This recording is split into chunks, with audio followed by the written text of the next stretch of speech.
Hello, everyone. This is Dwight Refiner's Fire with Real Deal Clips Bahamas. You can now follow me on YouTube, Facebook, and TikTok at Real Deal Clips Bahamas. This series is called The Barbershop. In the barbershop, men don't pull their punches. There will be exchange of words, and you could potentially get your feelings hurt.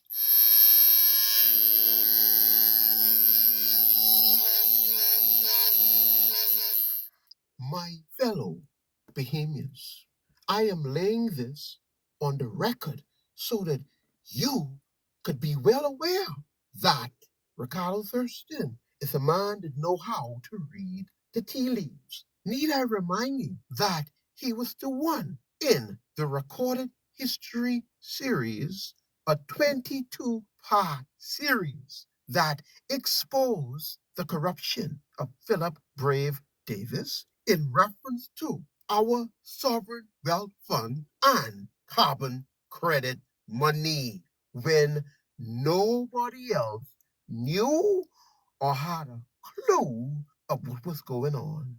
And this is what we need in leadership in our country. An individual that understand how to read the geopolitics that brews between different countries. The recording that you're about to hear was created on December 2nd, 2025 at 7:19 p.m. And I am now accessing it January 3rd, 2026. I am just laying this on the record. We need visionary leadership in our country. Not a crook or crooks, but honest leadership. Leadership with integrity that have the Bahamian citizen best interests at heart. Well, I know how to find the key indicators. So one of the key indicators for me that this drumbeat of war is real because in the past week, China has just increased their strategic reserve. That means they are stocking up on oil. And they've increased their strategic reserve to buffer them for about 3 years or so. I mean, they always have backwardation, meaning that they have reserve requirements of about 2 years. Right. But now they've increased their buffer to more than 3 years. That's for a reason. Yes. So they are expecting to engage in conflict. Yes. And when the conflict comes, it will not affect their oil reserves. They will have enough to last however long the war persists. They got a surplus. Yes. So for me, that was one of the key indicators that this is a conflict. This is a region that will be under conflict. And, well, it's highly likely that in the result of a conflict, the Bahamas will be strategically involved with that base in Andros. Wow. Just to give you a fuller context of why these things are happening at this particular space and time. Right.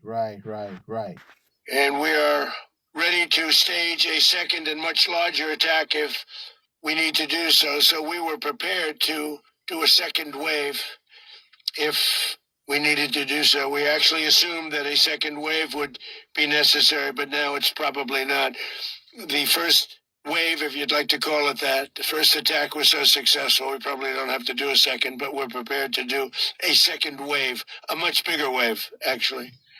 This was pinpoint, but we have a much bigger wave that... Mr. President, does the U.S. running the country mean that U.S. troops will be on the ground? How will that work? Well, they always say boots on the ground. So we're not afraid of boots on the ground if we have to have. We had boots on the ground last night at a very high level, actually. But my purpose here is to keep the Bahamian people informed about what's really going on, and to really rebuff a lot of the ignorance that you see show up periodically in the Bahamas. And it's not only with Lincoln Bay, and you hear this ignorance in a lot of places. And I think there are people who know it's ignorance and they let people run with it. But I think it's time now to bring an end to that. So my purpose here is only to inform the Bahamian people. Okay, heard. And the wider picture here is that there is conflict, meaning war. There is a high probability of war coming to the region, and the Bahamas will be directly involved in that conflict because airplanes will be deployed from that base in Andros. Yeah. So that's the wider context to things. And I'm sure, based on what was said, the Bahamian people will be able to put the rest of it together. Now, I want you to listen as Ricardo Thurston goes a little bit deeper in reference to the asylum bill and this conflict of war. He's showing you the connections between the two. There is what you call something that supersedes the UN non-foulment agreement. And I believe it's Article 1.5 of the Bahamian Constitution. If the government believes that it's not in the interest of, it's the best interest of the country and in the best interest of the national security of the country, they can ignore these non-foulment requests by the international community. Okay. That's Article 1, subsection 5 of the Bahamian Constitution. The government always has the right of refusal. Right. Yes, they would need to explain it, but they have the right of refusal. So you still have the Constitution as a backstop. Yes, but if you pull that card, there can be diplomatic repercussions. backlash. Yes. Yes. Yeah. But what I'm saying, the Bahamas government will always have the right of refusal. Right. Under Article 1, subsection 5 of the Bahamian Constitution. And these are what they call non-foulment mechanisms. And by the way, non-foulment is a French word, and it simply means to repel. The non-foulment really suggests that you're not able to repel the movement of certain persons who meet certain conditions of asylum seekers. Yeah, the Bahamas has a backstop in terms of a protection mechanism that it can invoke. Obviously, I don't believe that the government would want the Bahamian people to have the full breadth of understanding about what's going on. Because if the Bahamian people know that the government has an option, they may advocate for the government to deploy that act, article under the Constitution, Article 1, subsection 5 of the Bahamian Constitution. The people might advocate for the government to deploy that constitutional provision. So you're thinking then that the government is really not adequately enough informing the citizens as to what's going on around them and really getting input from the people to make sure that they and the people are on one accord and really walking them through really what's going on in the global community. It's governance. Governance is a gray area. Okay. Sometimes you don't want panic to ensue. Let's say, for instance, if the government, obviously, the government will know ahead of time if we are going to be in a conflict zone. If war breaks out, it will impact the people on the ground in terms of the government may want to stockpile certain reserves. Obviously, if that region is under conflict, the price of oil will go up. So, it might be advisable for the government to put a hedge in place. And what a hedge does is it locks in a certain price over a period of time. Right. So no matter what the price of a barrel of oil goes to, under that option, the government will be able to purchase oil at a fixed price. There are hedging mechanisms and there are option contracts that the government can execute for timing purposes. So if you enter an option contract to lock in a price for 2 years, and let's say the price of oil doesn't go up, you would need a hedge contract, meaning that a bet against the price going down, and you can balance out the high price at that particular time. It's a complicated matter, but it's called a hedge. Wow. Okay. So you buy 2 options and put them in place. So because you don't know what the outcome is going to be, and you want the flexibility to react to what's going on in real time. Right. So there are some options in terms of energy security. Right. That the government may want to put in place if there is a pending conflict in the region. Boy, this is a critical time. Mr. Thurston, have you noticed that now we're going to come full circle again? And when I say full circle, what I mean is this. If the Bahamian citizen don't galvanize as citizens and reclaim what was stolen from them, our sovereign wealth fund, our carbon credit money, to where we can get our monthly installments of what rightfully belong to us. Dog eat our lunch, you know. Because during the time of war, people don't travel, people stay put, and it has put a strain or stress on your economy. In other words, God already foresaw what coming down the pipeline.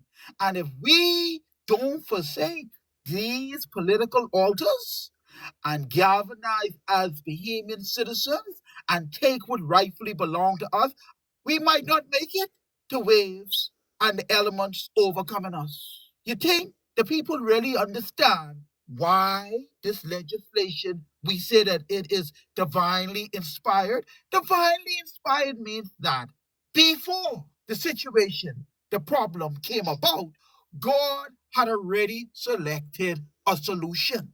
And he would bring a solution on stream in reference to his timing and what he knows is going to happen. He would bring the solution on stream. That's why I believe that this legislation is divinely inspired, that you're not in the Bahamas by accident. I mean, with your expertise, you could be anywhere around the world doing your thing. But God have you in your country of birth as a tool, as a remnant, representing a remnant of people that are yet still in reserve, waiting on God to activate them for such a time as this. This is not just coincidence. And I'm wondering if my smart, intelligent, listening audience understand that God is at work in our midst. But his requirement for us is galvanize the citizens. He needs your hands and your feet and your voice to come together as one, to amalgamate together and come under the banner of citizens with the tool in hand that will get the job done. The legislation, the new Citizen Sovereign Wealth Fund legislation. Not just the legislation, but an individual that know how to deal on the global stage, an individual that know how economics work around the world, an individual that know the formulas to plug this legislation and to make sure that there is a smooth transition for every son and daughter of the soil, a safety net, a golden parachute, not just for those that are alive now, but yet even for those that are unborn citizens of the soil. Do you think people understand that, my brother? Well, we have a coalescence of events happening locally, regionally, and internationally that lends itself to this movement. Bahamians need guidance through it, like all things. Mm-hmm. I'm hopeful that we can get there because all the elements are in place to really do something transformative. Yes. And maybe these events need to unfold. Yes. Because it may be a wiping away of the splinter out of the eyes of the Bahamian people. Life happens like that. So for me, I'll do my part. Wherever I see, I can lend my insight to bring some clarity to issues without gaslighting the Bahamian people and creating a level of panic. I will attempt to be the voice of reason. Yes, because I believe in trying times like this, we just don't need things to develop into what I will call a mob. Right. Where people are just acting on information without having the full knowledge of what they're acting on. and they can actually sit back and bring some context to things before they decide to act, if they act at all, or whether it requires a level of activism where they can come to that determination with the adequate information that is needed. For my part, I will do what I can